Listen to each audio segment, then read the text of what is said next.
Les 3 rues que nous venons de rebaptiser, celle sur laquelle nous nous trouvons aujourd'hui, devant la mairie de Ziguinchor, en fait partie. Nous avons choisi de l'appeler rue de la paix. La paix que nous voulons pour le monde entier. La paix que nous voulons pour l'Afrique, la paix que nous voulons pour le Sénégal et la paix que nous voulons surtout pour cette Casamance qui a suffisamment souffert du crépitement des armes de 1982 à maintenant, c'est-à-dire 40 années. 40 années de souffrance, 40 années de sang versé, de vie emportée, 40 années d'économie au ralenti, malgré l'extraordinaire potentiel de cette région de Casamance, de cette région naturelle de la Casamance, qui devait être aujourd'hui l'un des fers de lance du Sénégal en termes de développement. C'était parti, justement, ça a démarré sur cette rue-là en 1982, là-bas devant la gouvernance de Ziguinchor. Et c'est pourquoi, parce que nous souhaitons cette paix, parce que symboliquement il était important, mais parce qu'en même temps nous adressons nos prières au Seigneur et nous lançons un message à tous les protagonistes. Et c'est pourquoi il était important de dénommer cette rue rue de la paix. À compter d'aujourd'hui, aucun Ziguinchorois, aucun Sénégalais, aucun être humain, d'où qu'il vienne, n'a plus le droit d'appeler cette rue avenue du Général de Gaulle. Elle ne s'appelle pas avenue du Général de Gaulle, elle s'appelle rue de la paix. Pour la deuxième, que nous avons également baptisée, nous l'avons appelée Séléki 1886. C'est une histoire. Celle-là, c'est une histoire que les Sénégalais, les Africains et les Casamanciens en particulier doivent connaître. Parce qu'on nous a présenté l'histoire du Sénégal comme une histoire de soumission, de fuite, de débandade face aux colons. Cette histoire n'est pas tout à fait vraie. En tout cas, elle ne l'est pas ici, en Casamance. Et les archives françaises elles-mêmes parlent de cela. Le 2 février 1865, une colonne de 500 hommes sous les ordres du colonel Jean-Marie-Émile Pinet-Laprade débarquait à Carabane. Parmi les soldats engagés figuraient 150 hommes d'infanterie de marine, 50 disciplinaires, 2 obusiers, 50 artilleurs, 50 laptops, 200 tirailleurs sénégalais. Et après une marche de 8 km, la colonne atteignit Djembérin, l'objectif étant de pacifier, selon leurs termes, la région et de l'annexer à l'Empire français. Les troupes françaises réquisitionnèrent tout le bétail, réprimèrent dans le sang les premières résistances à partir de Djembérin et imposèrent un impôt à payer à tous les villages soumis. Mais cette opération n'a jamais changé l'attitude des populations locales qui refusèrent d'abdiquer. Et en 1869, les villages de Diakam, de Kagnout, refusèrent de payer l'impôt. Ils furent réprimés dans le sang.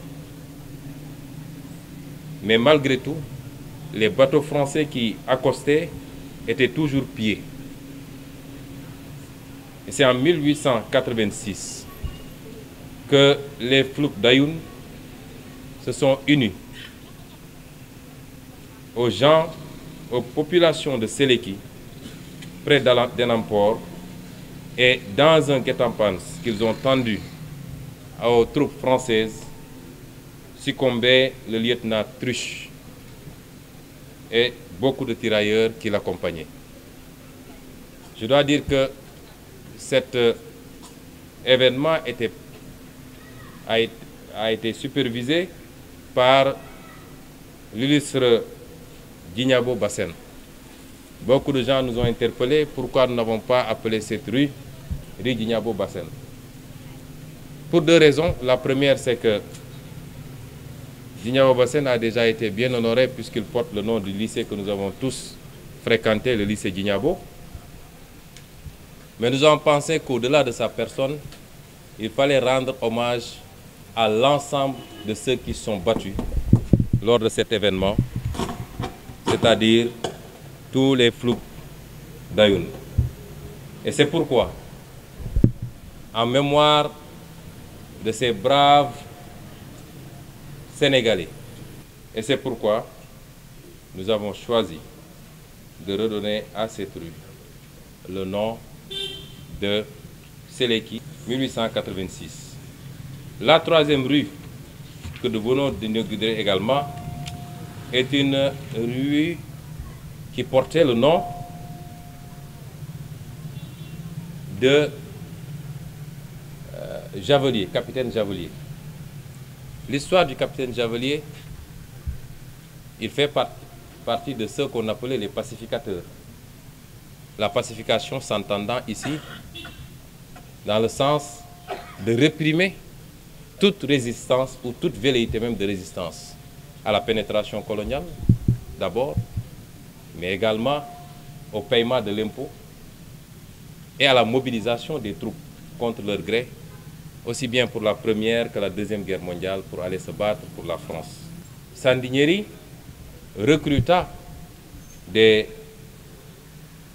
Sénégalais, ici à Bignona, et les mena de force en France lors de la Première Guerre mondiale. Ces Sénégalais, dont le nombre varie selon les archives entre 70 et 150, ont été tous massacrés en France. Aucun d'eux n'est revenu vivant. Aucun d'eux n'est carrément pas revenu. Même leurs dépouilles mortelles n'ont pas été rapatriées à Bignona.